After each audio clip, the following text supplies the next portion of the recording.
অর্জুন গাছ একা ছিল ওই মাঠে।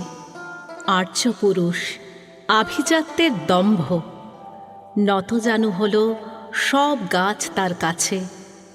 এইটুকু শুধু কাহিনীর শুভারম্ভ।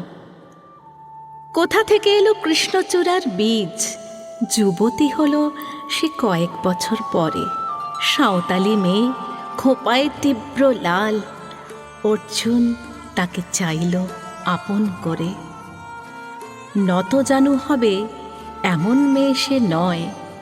বসন্তে সে তো একাই নিজেই সাজে। আর্যপুরুষে আসক্তি নেই তার। ব্যস্ত আছে সে ফুল ফোটানোর কাজে। খোঁপা থেকে খসে গত রাত্রির ফুল, ছিঁড়ছিঁড়ে পাতা পোশাক বুনেছে তার। অর্জুন সে যে আর্যপুরুষ, ভাবে সব সুন্দরে একা তার অধিকার। অর্জুন গাছ চেয়ে দেখে দূর থেকে, কৃষ্ণচূড়ার হৃদয়ে ঝরছে রোজ। রূপ দেখে তার ধাঁধায় দুখানি চোখ, ভাবে কবে পাবে ওই হৃদয়ের খোঁজ।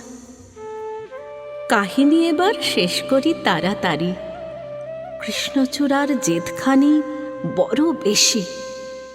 অভিমান সেও বিকাবে না কারো কাছে, বরঞ্চ হবে বন্ধু বা প্রতিবেশী।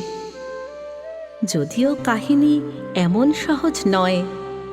অর্জুনে শুধু বাকল ঝরেছে, ঝরে। সাঁওতালি মেয়ে রক্ত ঝরাতে জানে। আর্যপুরুষ হার মানে অন্তরে। পরের জন্মে অর্জুন গাছ হয়ে কৃষ্ণচূড়াকে বন্ধুর মতো দেখো। আমাকে চিনতে ভুল করো না হে ঋজু। রক্ত ঝরালে বাকল খসিয়ে ডেকো।